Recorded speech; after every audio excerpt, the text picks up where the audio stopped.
Esther, ladies and gentlemen, on this date next year, August 18th, 2016, the Olympic Games will be in full swing once again. Athletes from around the world will gather in Rio de Janeiro, while people tuning in or perhaps traveling to Brazil will cheer them on. The Olympic Games are truly spectacular, and many cities have hosted them enthusiastically. But in recent years, that enthusiasm has begun to dwindle a little bit. Tonight, I'd like to address why, as part of an overview on what it takes for a city to host the Olympic Games. Because this is a multifaceted subject, I'm going to focus just on three aspects of it. For a city to host the Olympics, it takes a plan, it takes funding, and it takes spirit. But first, the plan. Hosting the Olympics, in many ways, is like hosting a party, albeit one in which thousands and thousands of people are invited, and that lasts for 17 days straight. But the Olympics are like a party because planning is key. According to the official Olympic website, planning for a single Olympics takes about a decade, 10 years. The first 2 or 3 are devoted to coming up with a bid or proposal, which outlines all the things that a city says it will do to put on a grand Olympics.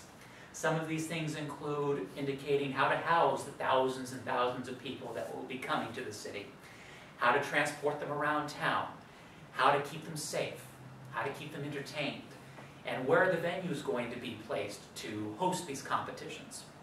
So once the city has answered all those questions and finalized its bid, it then submits that bid to the International Olympic Committee, which is the governing body of the Olympics. The committee then takes a look at all the bids from all the interested cities, and they choose the host city through a vote. That host city then has the next 7 or 8 years to make good on all the promises it outlined in that bid. In a nutshell, that's what the planning process is like for cities to host the Olympics. But along with that plan comes the need for funding. Parties are expensive, and the Olympics are certainly no different. In recent years, the enthusiasm has started to dwindle because of that factor. According to an article in Business Insider magazine, the past 4 Olympics have cost at least $8 billion each. The cheapest Olympics on that list was in Vancouver in 2010. They were the ones that cost $8 billion. The most expensive ones were the ones that were held last year in Sochi, Russia. They cost about $50 billion. A key reason for that is because Sochi built most of its venues specifically for the Olympics. And because the Olympics were so extravagantly expensive, many cities have decided that they don't want to host them anymore. According to Time magazine, Oslo, Norway, and Stockholm, Sweden were initially in the running to host a future Winter Olympics, but both of them dropped out over the past couple of years. And earlier this summer, Boston, Massachusetts was in the running to host the Summer Olympics, or future Summer Olympics, I should say. But they dropped out too after their mayor decided that he didn't want to commit the taxpayers of the future to potentially having to bail the Olympics out with more taxpayer funding. So the Olympics are expensive, but there is a way to do them in a cost-effective manner. And our very own state of California has shown that that can happen. Los Angeles hosted the Summer Olympics back in 1984. It cost about $320 million, which is still an astronomical amount of money. But they were able to keep costs down in part by reusing existing venues. They used the Rose Bowl, they used Dodger Stadium, they used the Los Angeles Memorial Coliseum. All these venues that were in place before the Olympics and are still in place today. And that's how they were able to keep the Olympics cost effective. They not only made that $320 million back, but they were able to turn a profit of more than $200 million, according to the Los Angeles Times.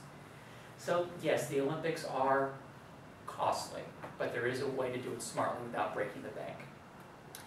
In addition to funding, and in addition to planning, the Olympics also require spirit. A party can be well thought out and well financed, but if the host isn't enthusiastic about it, that party's going to be a dud.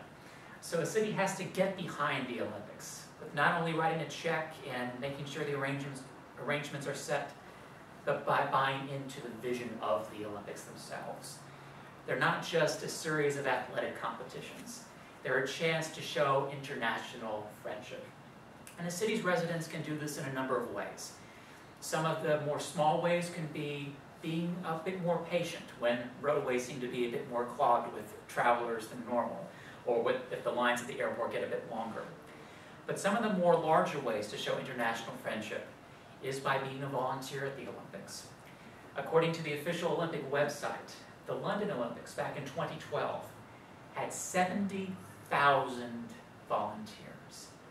And in many ways, they're the ones who actually literally do the hosting of the Olympics. They're the ones taking the tickets. They're the ones checking the bags. They're the ones helping out-of-town visitors get to where they need to go. They're the ones who are helping before and after the opening and closing ceremonies.